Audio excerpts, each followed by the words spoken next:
Tema kita hari ini tentang resetting. Ya. Apa itu resetting? Beda antara resetting dengan reset. Ya, beda. Apa itu resetting? Ya, kita buka dulu ayat tema kita Wahyu 21 5 sampai 7. Ya, Wahyu 21 ayat 5 sampai 7. Begini firman Tuhan. Ia yang duduk di atas takhta itu berkata. Apa yang dikatakan? Dan siapa yang duduk di takhta itu? Jawabannya Tuhan Yesus Kristus, Raja segala raja dan Tuhan di atas segala Tuhan. Lihatlah. Ini sebuah deklarasi, ini sebuah proklamasi, ini sebuah pernyataan, ini sebuah penegasan. Lihatlah. Oh, kalau diucapkan dengan intonasi yang benar, oh Tuhan Yesus di hatinya meluap. Ada sesuatu yang dunia harus tahu. Saudara, jangan menganggap firman ini hanya untuk kita yang percaya pada Tuhan Yesus. Tidak. Semua firman ini untuk semua manusia. Ya, untuk semua manusia. Jadi nggak cuma untuk kita. Maka itu ketika ia yang duduk di atas takhta ini berteriak penuh kemenangan. Dengan suara yang luar biasa. Lihatlah. Bayangkan suara itu bergema dan menggaung. Tahu kata bergaung, bergema? Sejak hari itu Tuhan Yesus mengucapkannya. Dan sampai hari ini suara itu masih bergaung di seluruh alam semesta. Bukan cuma di dunia, tapi seluruh alam semesta. Suara ini masih bergaung. Apa isinya? Saya ulangi. Ya yang duduk di atas tahta itu berkata, lihatlah. Aku menjadikan segala sesuatu baru. Saudara, untuk bisa mengerti konsep resetting, membuat segala sesuatu baru, maka cara yang paling mudah untuk mengerti pernyataan Raja segala raja ini. Ayo saudara, temukan seorang pelukis yang saudara idolakan, baik yang sudah meninggal ataupun yang masih hidup. Pelukis yang terkenal ya, maaf. Atau pemahat, ya, atau penari, pokoknya seorang seniman atau seniwati. Saudara pernah sadar enggak bahwa kalau ada seorang pelukis lalu membuat lukisan, waduh bagus sekali. Dan harganya misalnya 5 miliar rupiah. Wih, harga yang mahal. Percaya tidak? Nah ini logika kita yang orang awam, nggak ngerti seni, pasti mikir begini. Wih, kalau dia bisa buat 5 lukisan yang sama, berarti dia dapat 25 miliar. Nah, itu logika kita yang bukan seniman. Betul tidak? Tapi seorang pelukis tidak akan pernah. Saudara bisa ke Jogja, saudara bisa ke Bali, temui pelukis-pelukis hebat. Saya punya pengalaman, kira-kira tahun 90 atau 91. Saya ketemu seorang pelukis, saya nggak tahu sekarang dia masih hidup tidak. Namanya Sri Hadi. Nah, waktu saya ketemu di Belanda tahun 90, dia itu baru ada orang beli lukisannya tahun 90 loh saudara. 4 miliar. Itu tahun 90 4 miliar itu besar sekali. Terus saya tanya, Pak Sri, ada nggak fotonya? Maaf ya, ini polos, saya itu nggak ngerti. Wah, dia tunjukkan fotonya. Wih, bagus sekali. Nah, saya itu nyeletuk, saudara. Dia marah, saudara. Saya kaget loh, kenapa dia marah? Saya bilang begini, Pak Sri, kenapa nggak buat yang sama? Buat 5 atau 6 lagi. Saya kan nggak ngerti. Dia marah, saudara. Saya kaget. Maaf Pak Daniel. Pelukis yang benar tidak akan buat lukisan yang sama untuk kedua kali. Hah? Saudara, sejak hari itu saya makin mengagumi Papa di surga. Kalau saudara tahu bahasa Inggris kuno, apalagi lagu yang terkenal How Great Thou Art, itu bahasa Inggris kuno. Thou, nggak boleh berkata you, thou. Sama seperti bahasa Melayu, kalau saudara kenal orang-orang pendeta-pendeta Pantai Kosta yang generasi senior dan rata-rata sudah meninggal. Dulu mereka, para hamba Tuhan ini, tidak boleh menyebut engkau, kau Tuhan, who. Oh ya, masih ingat zaman dulu, who atau hua. Itu dari Yehova, Yahweh. Thou art. Kalau Inggris modern, you are, how great you are. Mengapa Inggris kuno memakai kata art, A-R-T, seni. Dari art muncul kata artis, orangnya. Ketika Pak Sri Hadi marah, saya kaget. Pak Daniel, tidak mungkin ada pelukis atau seniman hebat membuat karya seni yang sama untuk kedua kali. Tidak akan. Saya terhenyak dan saya bilang, oh begitu papa kita. Lihat waktu dia buat manusia. Pernah sadar nggak dia nggak pernah kehabisan model? Padahal wajah manusia nggak ada loh yang luasnya wajah manusia 1 meter persegi. Kalau lebih gede dari tampak. Maaf. Bayangkan luas wajah kita sesempit ini. Tapi sudah puluhan miliar manusia yang pernah ada di dunia. Dan yang sekarang ada sudah 7 miliar lebih.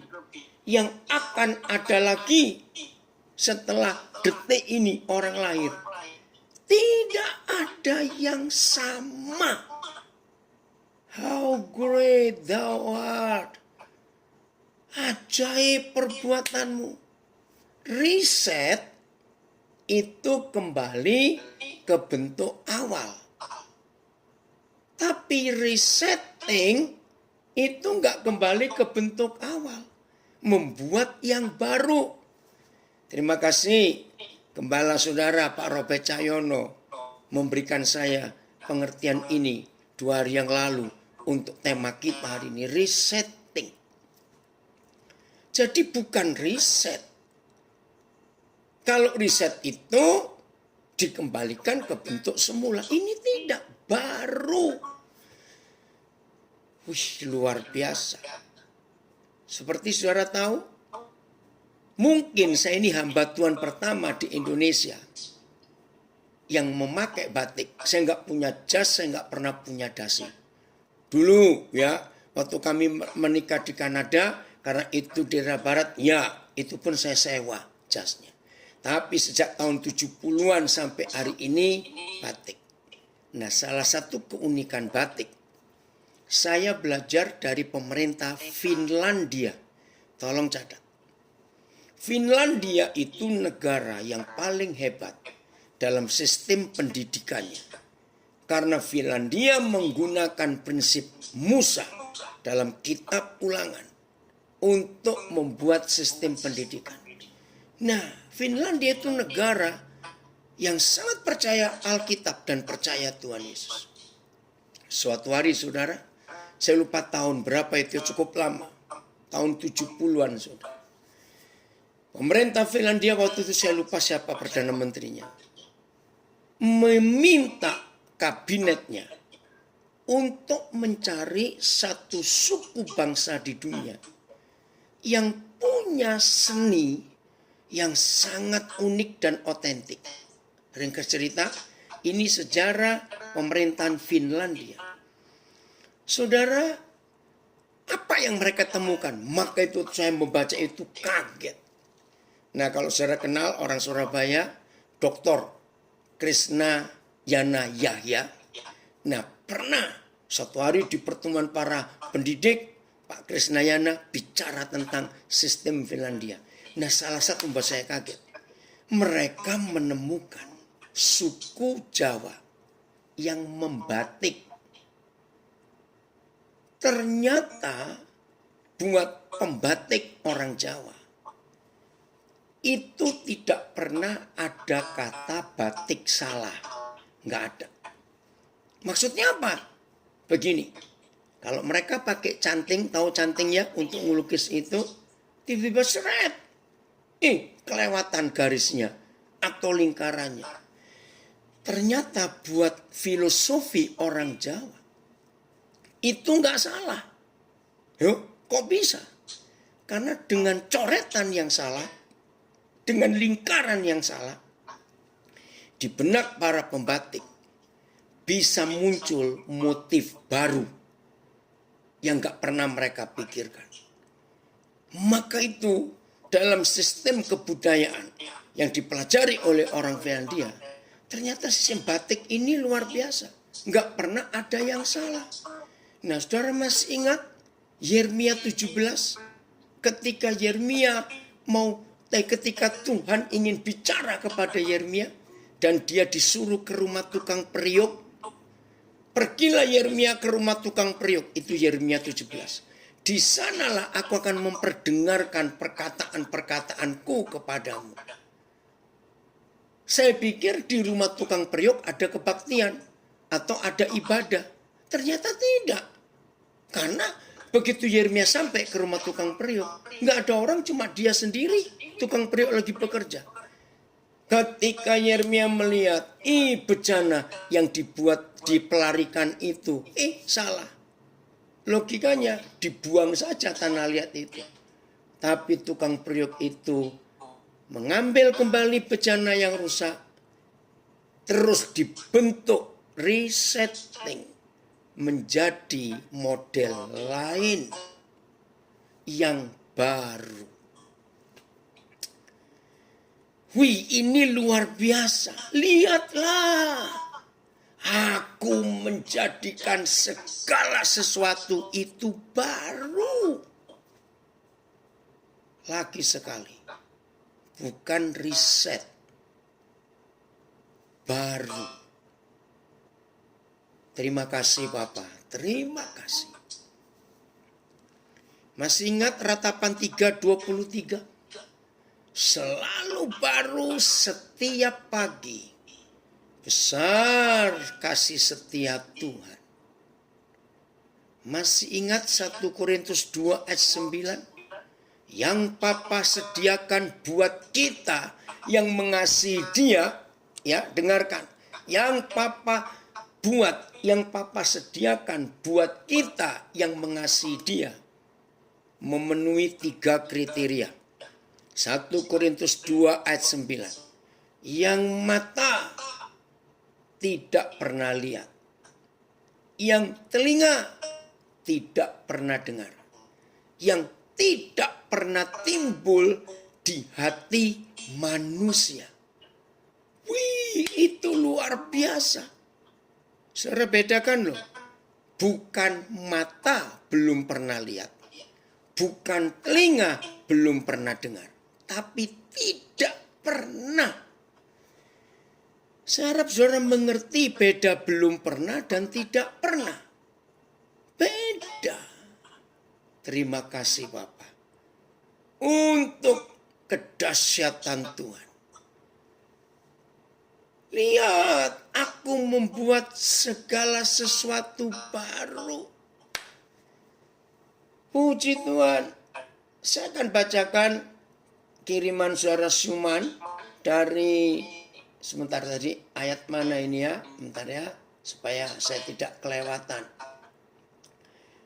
Saya lanjutkan, ini ada beberapa komen dari Facebook. Menyusun ulang yang sudah ada menjadi bentuk yang baru, menjadi ciptaan baru. Oke, apalagi ini ya. Tidak ada pelukis yang melukis untuk kedua kalinya lukisan itu sama. Begitu juga dengan Bapa kita di surga. Ketika menciptakan kita yang sudah 7 miliaran banyaknya, dan akan ada lagi setelah detik ini, itu tidak pernah sama. Betapa ajaibnya Tuhan kita. Dia menjadikan semuanya baru. Amin, amin. Betul. Ini menyenangkan sekali. Hidup yang seperti ini. Maka itu saudara perhatikan. Semua mujizat, semua yang tercatat di perjanjian lama maupun di perjanjian baru. Ayo yang belum pernah tahu supaya hari ini tahu. Semua mujizat yang pernah Papa kita buat di perjanjian lama maupun perjanjian baru. Tidak pernah, catat, tidak pernah terulang kedua kali dengan cara yang sama. Kagum gak saudara? Sangat mengagumkan. Nah, dengar ini. Ternyata satu-satunya aktivitas, ternyata satu-satunya lembaga yang melawan apa yang Tuhan Yesus katakan di Wahyu 21 ayat 5 ini. Satu-satunya lembaga, satu-satunya aktivitas yang paling benci dengan apa yang Tuhan Yesus buat selalu baru tiap pagi. Tolong dicatat. Itu namanya agama. Kaget enggak? Kenapa saya berani berkata seperti ini? Sebab satu-satunya hal di dunia ini yang tidak pernah bisa diubah. Kalau sampai ada yang berani ngubah bisa perang. Itu namanya liturgi, namanya dogma, namanya doktrin. Maka itu Tuhan Yesus benci dengan agama. Maka itu ketika dia datang, waktu itu yang dia obrak-abrik adalah sistem keagamaan. Saudara sudah lebih dari 30 tahun. Pertama-pertama saya menyatakan ini, banyak orang marah. Saya berkata, agama itu dari setan, bukan dari Tuhan. Kenapa saya berani berkata begitu? Ada dua alasan. Satu,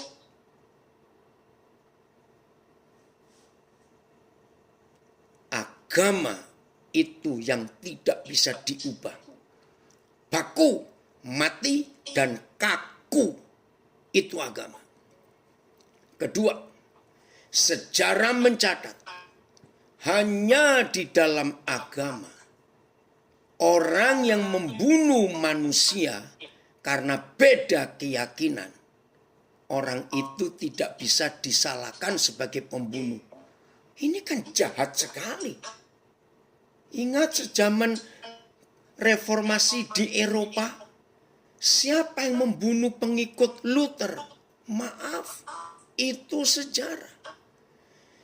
ketika ada saudara-saudara kita yang dipanggil oleh Tuhan untuk mengadakan pembaharuan, Alkitab diterjemahkan ke dalam bahasa masing-masing orang.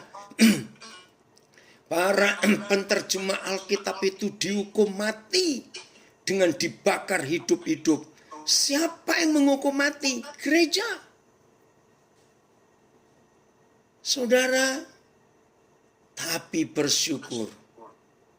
Ini loh, dengar baik-baik. Corona, COVID-19 yang mampu memporak-porandakan sistem agama di dunia. Coba renungkan. Kapan Ka'bah ditutup? Ka'bah loh, yang sudah ribuan tahun. Ya gara-gara corona. Kapan viara-viara, kelenteng-kelenteng, kuil-kuil di musim tahun baru ini, tahun baru Imlek, kosong? Baru sekarang ini, corona. Tembok ratapan, tempat yang kudus buat orang Yahudi, kosong. Semua tempat agama. Corona datang memporak-porandakan kehidupan, termasuk hidup beragama. Wih, luar biasa ini, saudara. Maka itu hari ini resetting, bukan riset. Papa membuat hal yang baru. Wow, ini luar biasa. Jelas ya? Ayo, hari ini kita menikmati apa yang Papa buat di hidup kita setiap hari. Itu beda dengan hari yang kemarin. Apalagi yang tahun lalu. Oh, beda, sudah ketinggalan jauh. Saya lanjutkan ayat yang kelima, Wahyu 21. Lihatlah, aku menjadikan segala sesuatu baru. Dan firman-Nya, apa firman-Nya? Ini luar biasa, saudara. Firman-Nya, kata Tuhan, tuliskanlah. Karena segala perkataan ini adalah tepat dan benar. Wih, saudara, kalau Tuhan Yesus yang bicara loh. Segala perkataan ini tepat dan benar. Oh, itu luar biasa. Berarti enggak bohong. Betul tidak? Enggak bohong. Tepat dan benar. Oh, luar biasa fakta ini, saudara. Maka itu penting sekali dalam hidup kita, ya, untuk menikmati hal-hal yang baru ini. Oke, ayat 6. Firman-Nya lagi. Nah, kata kuncinya pada kata lagi. Jadi Tuhan Yesus itu antusias. Dia senang sekali mau bicara kepada dunia, bukan cuma kepada kita. Dan firman-Nya lagi kepadaku, kepada Yohanes. Semuanya telah terjadi. Aku adalah Alfa dan Omega, yang awal dan yang akhir. Orang yang haus akan kuberi minum dengan cuma-cuma dari mata air kehidupan. Barang siapa menang, ia akan memperoleh semuanya ini. Dan aku akan menjadi Tuhannya. Wah, terima kasih Bapak. Dan kita semua akan menjadi anakku, kata Tuhan. Luar biasa. Oke, terima kasih. Ini Siman kirim terjemahan AYT. Ia yang duduk di takhta itu berkata, "Lihatlah, aku menjadikan semuanya baru." Katanya lagi, "Tuliskanlah ini karena perkataan-perkataan ini dapat dipercaya dan benar." Ya, betul. Ada komen dari seorang dosen dari Universitas Kristen Petra mengingatkan sejarah. Abad 15, Galileo Galilei disalahkan dan dikucilkan gereja karena teorinya bertentangan dengan teori gereja tentang bumi berputar. Baru tahun 2008 yang lalu gereja mengumumkan, yang pernah menghukum Galileo ini, mengumumkan rehabilitasi nama Galileo Galilei dan mengakui bahwa teori itu benar. Memang itulah kepicikan gereja, sehingga tidak bisa melihat hal-hal yang baru. Jadi tolong catat, saudara. Musuh Roh Kudus itu bukan setan. Musuh Roh Kudus itu rutinitas. Catat ya. Musuh Roh Kudus bukan setan, tapi rutinitas. Dan tidak ada apapun juga di dunia ini yang selalu mengulang-ulang hal yang baku dan kaku selama ribuan tahun selain agama. Rutinitas. Jadi bukan setan musuhnya. Maaf ya, suaranya gema. Coba saya kecilkan ini. Oke. Nah, kalau kita perhatikan ini, saudara, ternyata agama itu jahat. Dan itu betul. Menakutkan sekali. Jadi perhatikan ini baik-baik. Ya, supaya apa yang Tuhan sedang kerjakan dalam hidup kita ini selalu baru dan tidak membosankan. Coba saya berikan bukti.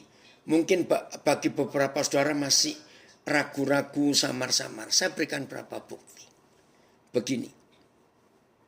Segala sesuatu di dalam dunia ini, segala sesuatu mengalami inovasi enggak? Jelas. Apalagi bicara teknologi. Teknologi itu satu-satunya sistem yang enggak bisa diam. Saudara sadar enggak? Setiap detik di bagian-bagian belahan dunia ini, setiap detik itu pasti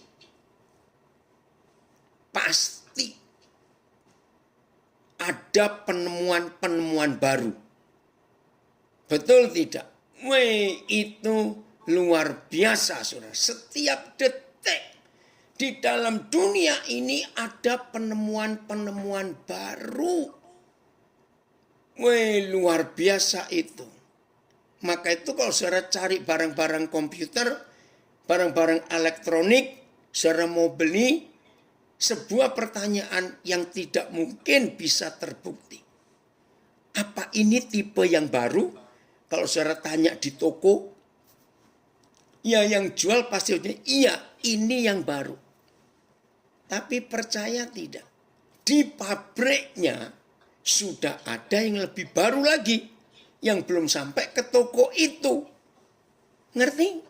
Karena itu teknologi inovasinya luar biasa. Lihat apa saja, termasuk kuliner, ya, makanan kuliner, semua model sepatu, model apa saja, kacamata, jam tangan, cincin, baju, semuanya mengalami inovasi. Hanya agama yang tidak. Hanya agama yang tidak. maka itu kita harus bertobat. Bahwa Tuhan membuat segala sesuatu itu baru. Ingat, bukan di reset, tapi resetting. Artinya belum pernah ada sebelum itu. Itu dahsyat sekali. Maka itu kalau ada gereja, maaf saya berkata, yang namanya teologi, dengar baik-baik, yang namanya teologi, bongkar doktrin dari mana saja, mau Calvinis, mau Armenia, ya, mau Hyper Grace, mau apa saja. Yang namanya teologi itu nggak pernah bisa diubah. Itu sudah baku dan kaku. Maka itu sampai hari ini terjadi, saudara. Begitu ada orang tertentu coba-coba mengotak-atik doktrin agama, pasti perang. Hasilnya pasti perang. Betul? Ya memang itu faktanya. Maka itu dalam hidup kita harus percaya. Roh Kudus itu pendobrak yang hebat. Dan saya katakan Roh Kudus itu inovator yang luar biasa. Maka itu jangan kita bangga dengan doktrin gereja. Jangan bangga. Itu sudah terlalu kuno.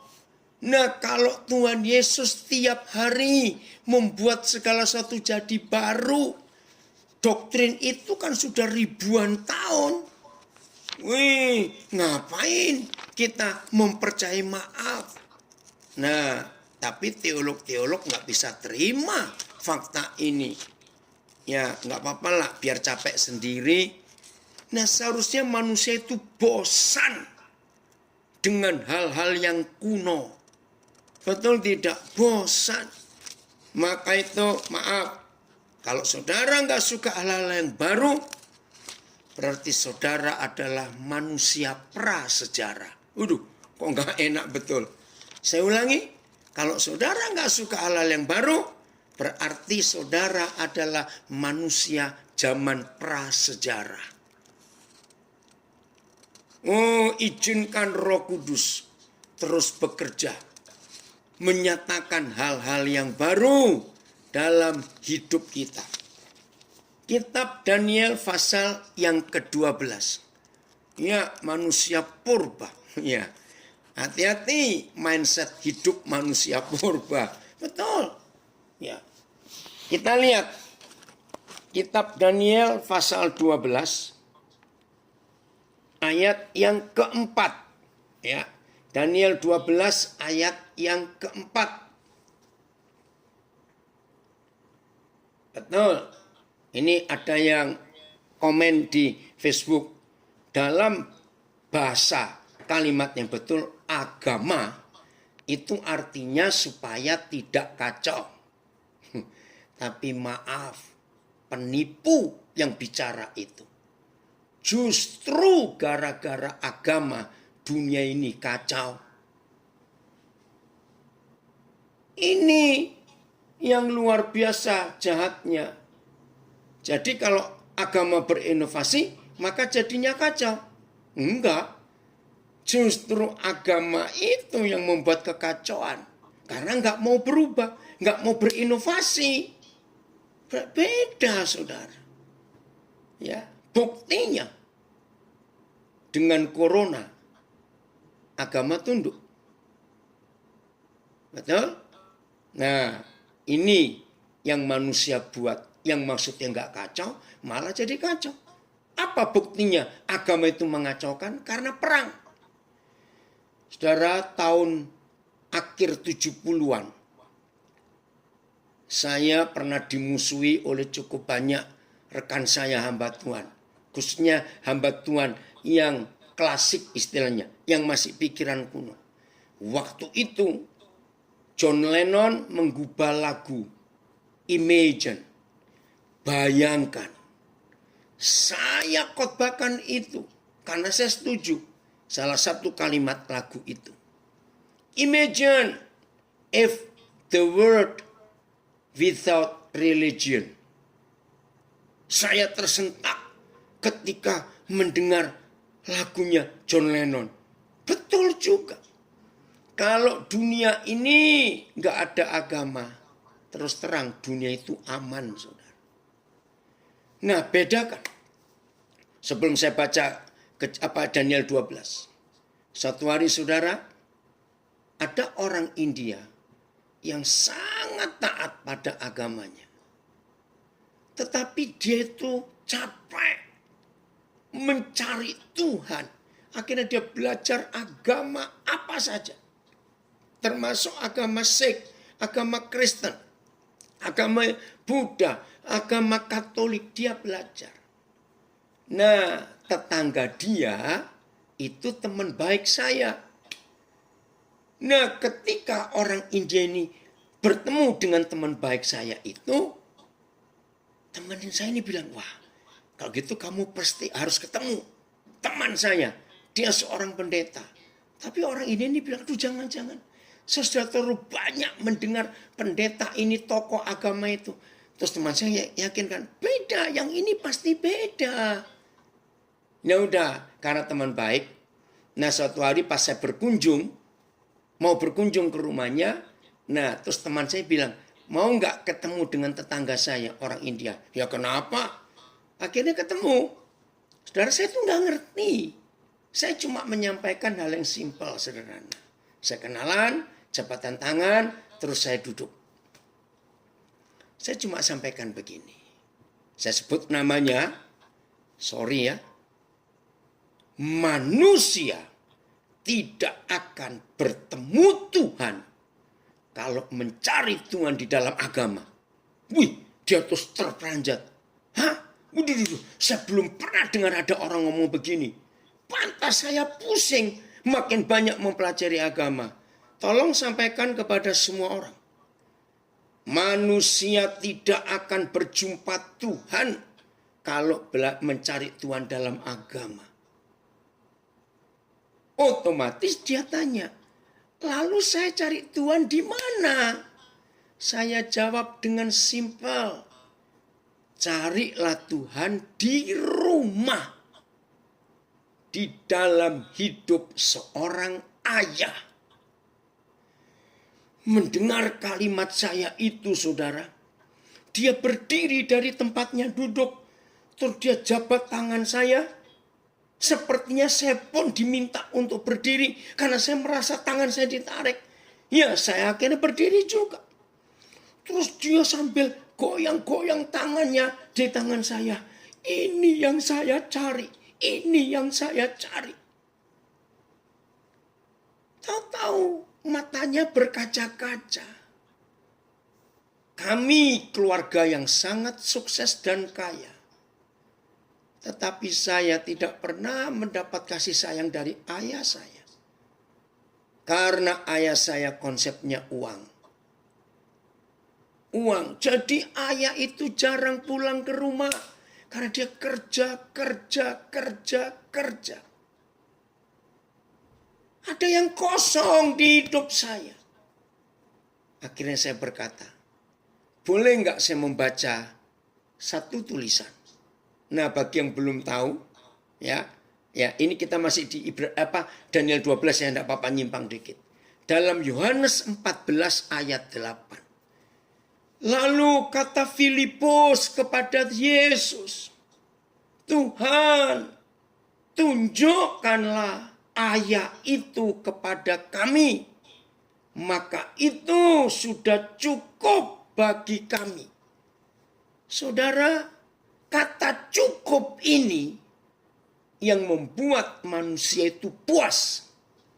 Saya terangkan kepada orang India ini. Bapak kaya, ayahmu juga kaya. Tapi kenapa ada yang kosong? Karena engkau nggak merasa cukup di hidup ini. Saudara cari di buku apa saja.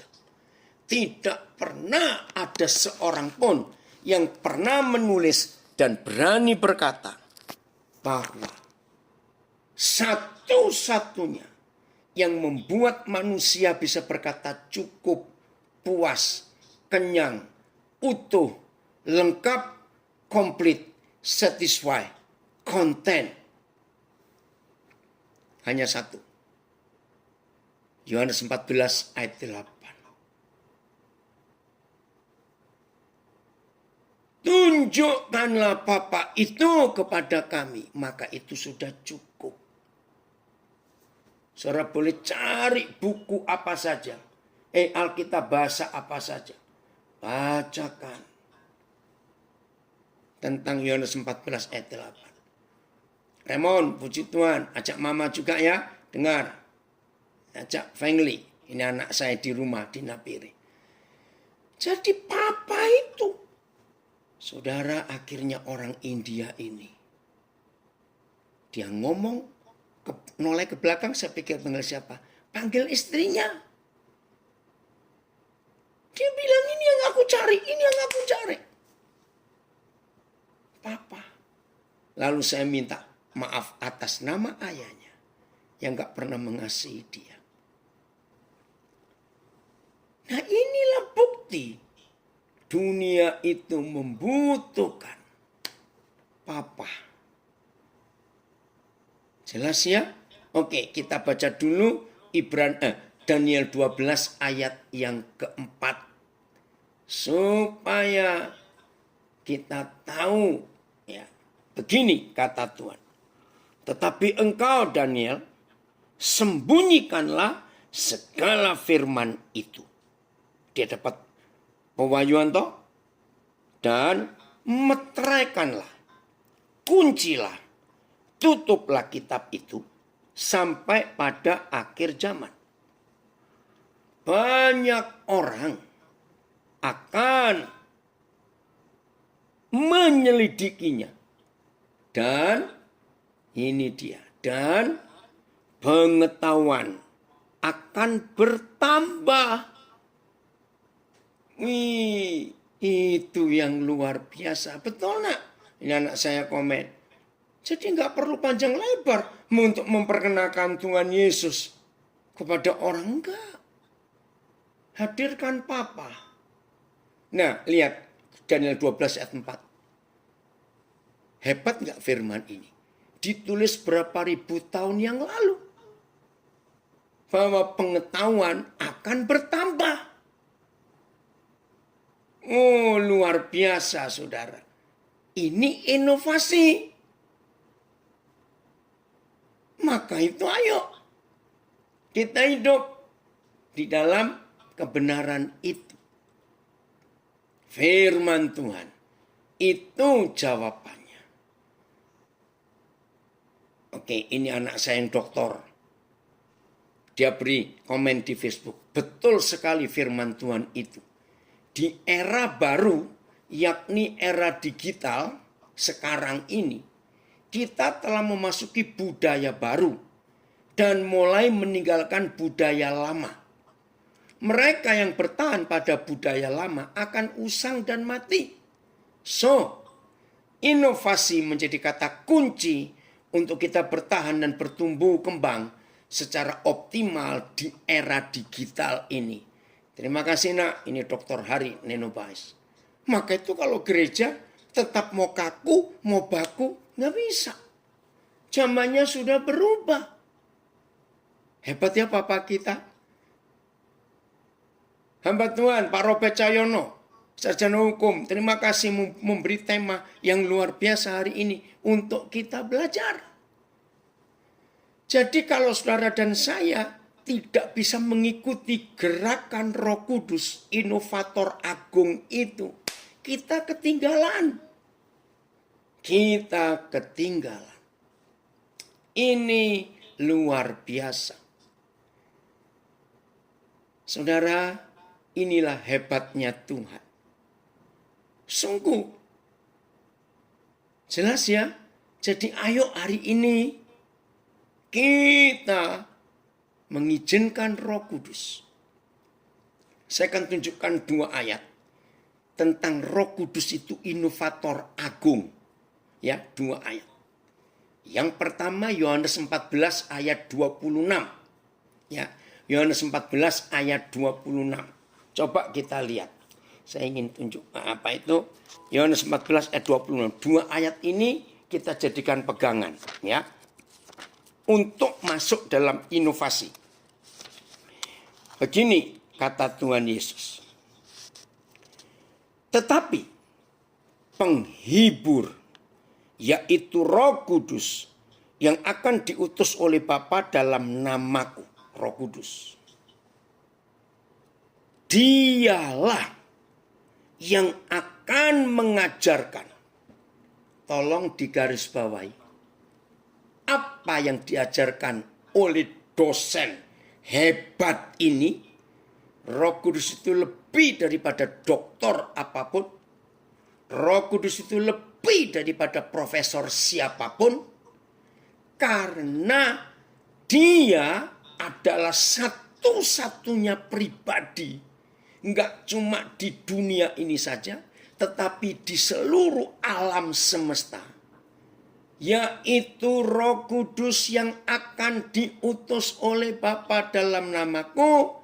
Dialah yang akan mengajarkan segala sesuatu. Nggak main-main. Segala sesuatu. Ayo. Dokter siapa? Profesor siapa di dunia yang saudara pernah kenal? Sejenius apa? Super jenius sekalipun. Mana ada manusia bisa mengajarkan tentang segala sesuatu selain Roh Kudus? Saudara jangan main-main. Nah, doktrin gereja, teologi membuat Roh Kudus jadi sempit geraknya. Karena di dalam doktrin, Roh Kudus itu hanya ngerti urusan rohani. Padahal menurut ayat ini yang Tuhan Yesus katakan sendiri, Roh Kudus itu ngerti segala sesuatu. Maaf, termasuk bumbu dapur dia ngerti. Aerodinamika dia tahu. Fisika kecil. Kimia oke. Sebut apa saja. Karena segala sesuatu. Udah 1 Korintus 2 ayat 10. Oke. Karena kepada kita Tuhan telah menyatakannya oleh Roh Kudus. Sebab Roh itu menyelidiki segala sesuatu. Bahkan hal-hal yang tersembunyi di dalam diri Tuhan. Luar biasa saudara. Hebat sekali. Nah sekarang kita keluarkan. 2 ayat ini bicara tentang pribadi yang satu. Yaitu Roh Kudus. Ayat 26 Yohanes 14. Roh Kudus itu mampu mengajar kita tentang segala sesuatu. 1 Korintus 2 ayat 10, Roh Kudus itu mampu mengajak kita untuk menyelidiki segala sesuatu. Ayo digabung. Apa yang terjadi dengan para murid? Kalau yang ngajar itu adalah satu pribadi yang sanggup mengajarkan tentang segala sesuatu dan yang sanggup mengajak menyelidiki segala sesuatu. To teach and to search everything. Tolong jawab. Mahasiswanya jadi apa kalau diajar oleh satu dosen yang sanggup mengajar tentang segala sesuatu dan sanggup mengajak para mahasiswanya menyelidiki segala sesuatu. Siapa bisa jawab? Kira-kira jadi apa itu mahasiswanya? Enggak cuma jenius, super jenius. Wih, hebat sekali. Saya akan baca komen ini ya. Oh, puji Tuhan dari Pak Sayuti Ghazali, akuntan publik yang sangat hebat. Tuhan tahu persis. Hal yang paling tidak mengenakkan manusia di dunia ini adalah bosan. Setuju Pak Akuntan? Bosan itu nggak disukai. Apalagi anak-anak sering bosan. Oleh karena itu Tuhan menyediakan segala sesuatu yang baru. Perjanjian baru, hidup yang baru, nyanyian baru, roh yang baru, Yerusalem baru, bahkan bumi dan langit yang baru disediakan buat kita. Amin. Oh, terima kasih Sayuti. Koden juga baru tahu ini kalimat ini. Semuanya baru. Terus ada komen lagi dari Ibu Melati. Tuhan sudah memberitahukan pengetahuan itu akan bertambah dari zaman Daniel. Kalau kita tidak bisa mengikuti pergerakan Roh Kudus yang memperbarui, maka kita ketinggalan. Roh Kudus akan mengajarkan segala sesuatu pada kita. Apapun semuanya yang kita tidak tahu, Roh Kudus mampu menjawabnya. Wow, hebat bukan? Tuhan membuat baru setiap pagi. Betul. Ini yang luar biasa dalam hidup kita, saudara. Hebat ya? Inilah Roh Kudus. Nah, maka itu kalau kita diajar oleh Roh Kudus, bisa mengajarkan sesuatu, dan bisa mengajak kita menyelidiki segala sesuatu. Wah, hidup ini nggak akan pernah bosan. Ingat lagi sekali, yang Roh Kudus kerjakan, sehebat apapun di hidup kita, jangan harapkan dia akan kerja dengan cara yang sama untuk saudara dan untuk saya. Tidak. Betul, akhirnya ini anak saya seorang master pendidikan di Nabire, Paris Banjarnahor. Maka kita akan menjadi inventor yang hebat. Penemu-penemu yang hebat. Saudara baca biografi para penemu di dunia. Penemu-penemu hebat, inventor-inventor hebat itu tidak puas kalau dia menemukan sesuatu yang sudah pernah dia temukan. Yaitu namanya bukan inventor, itu penjiplak atau imitator. Nah, Roh Kudus itu luar biasa. Jelas ya? Terima kasih, Paris. Ini orang hebat. Wih, pokoknya saudara, kalau kita hidup seperti yang tertulis di Wahyu 21 tadi, ayat 5-7. Ingat loh, bukan riset, tapi resetting. Kalau riset itu pembaruan yang sudah pernah ada. Ini enggak. Sama sekali baru. Betul. Ada komen lagi, doa Tuhan Yesus, jadilah kehendakmu di bumi seperti di surga. Manusianya yang salah kaprah. Malah perang atas nama agama. Ngeri. Ada lagi yang komen. Jangan harapkan dia kerja dengan cara yang sama. Ini keras memang. Lagi sekali agama selalu mengulang. Rutinitas. Jadi mulai hari ini saudara, biarkan Tuhan Yesus, Roh Kudus ngerjain apa saja dengan caranya dan kemauannya. Justru tiap pagi kita harus, ini ada yang ingin tunjukkan ini. Ya, bentar ya. Jelas ya saudara, kalau kita mau belajar akan kebenaran ini, hidup itu tidak akan pernah membosankan. Katakan amin. Hidup tidak pernah akan bosan kalau kita hidup mengikuti, menjalani ya pergerakan Roh Kudus. Maka itu dalam, maaf jangan tersinggung, dalam istilah bahasa Inggris, movement itu musuhnya adalah monumen. Tahu bedanya? Movement, pergerakan, itu musuhnya adalah monumen. Tahu monumen? Ya cuma tinggal sejarah saja. Maaf. Maka itu ketika agama hanya bicara doktrin yang ditemukan tahun 1600 sekian, tahun 1500 sekian, tahun 1800 sekian. Ya ampun, lama sekali.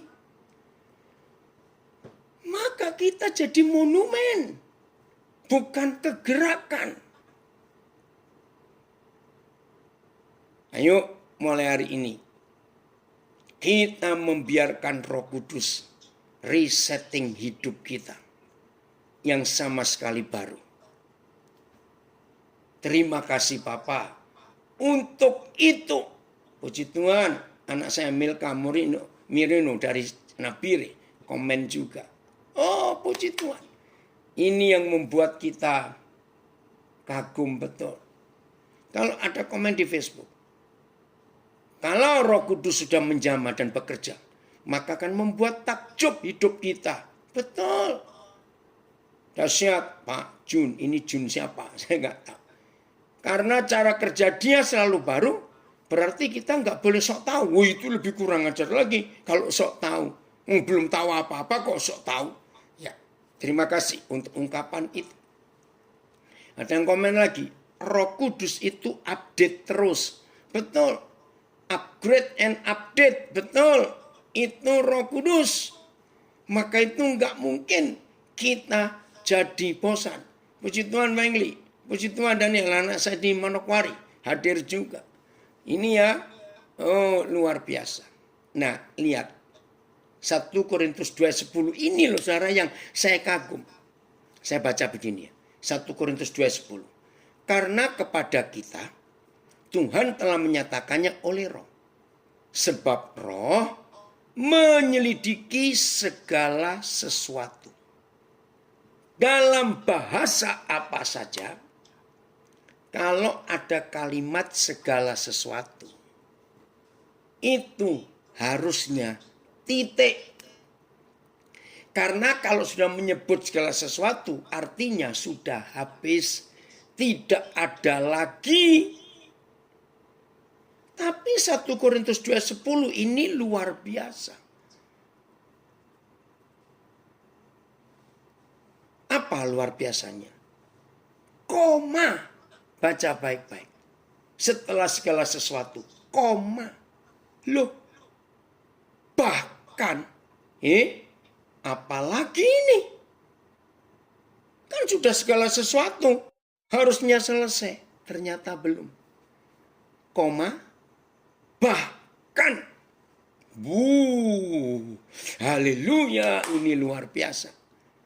Hal-hal yang tersembunyi dalam diri Bapa kita yang di surga. Oh, begini maksudnya. Dan Roh itu mengajak kita untuk menyelidiki segala sesuatu yang ada di dunia dan di alam semesta. Ternyata setelah Roh Kudus sanggup mengajar kita tentang segala sesuatu dan sanggup mengajak kita menyelidiki segala sesuatu di alam semesta ini termasuk dunia.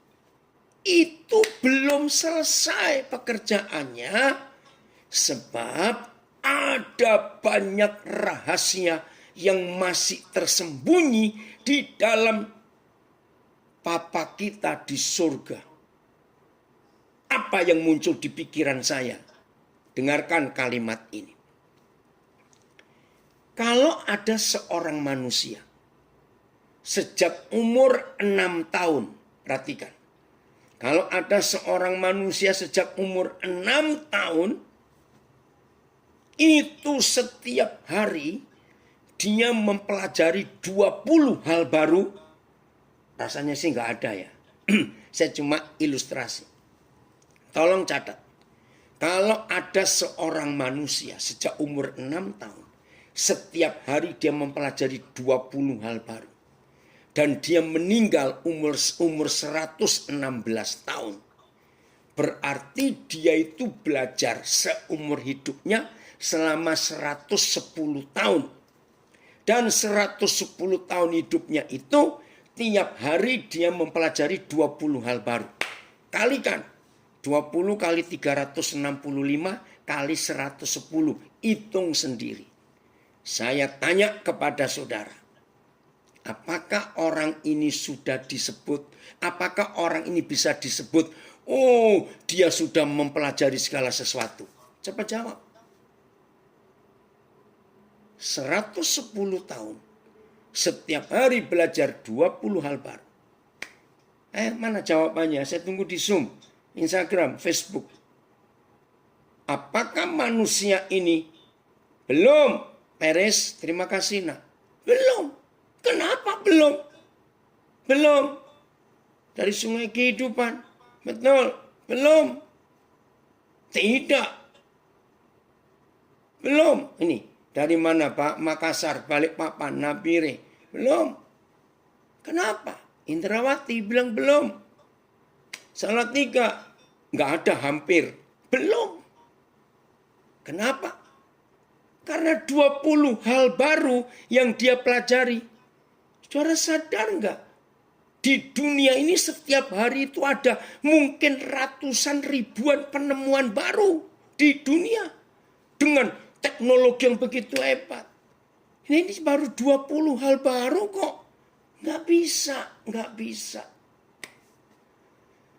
Wih, 803.000 kali berapa?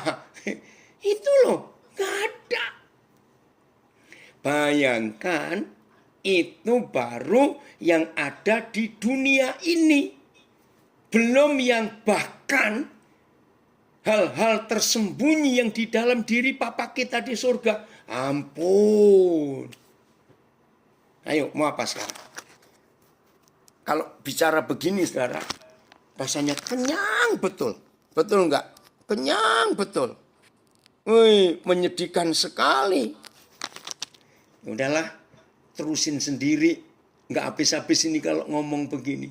Hebatnya Roh Kudus, maka itu resetting tema kita hari ini luar biasa. Izinkan Roh Kudus. Oh, the message. Erik, ya saya akan baca terjemahan the message. But you have seen and heard. But you have seen and heard it. Ya, kamu telah melihat dan mendengar hal itu. Karena Tuhan dengan Roh Kudusnya telah membawa hal-hal itu all out into the open before you. Jadi Roh Kudus Tuhan itu sudah membukakan semuanya itu terhadap kita. Terus, the Spirit, Roh Kudus itu not content to float around on the surface. Wih, ini the message. Roh Kudus itu tidak hanya membongkar, menyelidiki yang di permukaan. Tapi dives into the depth of God.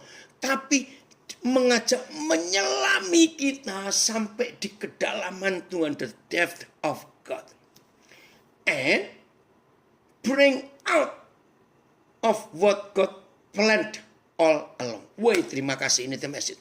Jadi Roh Kudus itu yang diberikan Tuhan kepada kita tidak hanya membongkar, menyelidiki yang di surface, di permukaan. Tapi Roh Kudus itu membawa saudara dan saya masuk, menyelami di dalam kedalaman Tuhan. Dan membawa yang dari dalam itu keluar. Supaya kita tahu apa yang direncanakan Tuhan. Wih, luar biasa. Waduh, saya cari terjemahan yang lain-lain lagi. Wih. Ayo. mulai hari ini. Oh, ilustrasi tadi ya, 803.000 hal baru. Lebih loh rasanya. Kalau sehari 20 kali 365 dikalikan 110. Ya oke lah, nek dihitung sendiri. Roh Kudus. Oh, ini ada yang tanya, apakah Roh Kudus mampu membaca masa depan? Salah. Dia bukan cuma mampu membaca masa depan. Dia mau menuntun kita ke masa depan. Jadi bukan cuma membaca, nanti jadi peramal. Dia mengajak kita. Oke ya, terima kasih Bapak untuk kebenaran yang luar biasa. Kami mau menikmati hal-hal baru tiap hari. Yang Roh Kudus nggak pernah kerjakan hal yang sama.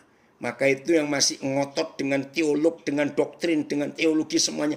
Stop, rugi. Saya belajar teologi. Saya baca doktrin. Tapi itu tidak saya hidupi. Hanya sekedar pengetahuan saja. Tapi saya hidup dalam pimpinan Roh Kudus. Selalu baru setiap pagi. Tuhan Yesus memberkati kita semuanya. Mari kita bagikan kebenaran ini kepada banyak orang. Tuhan Yesus memberkati. Shalom.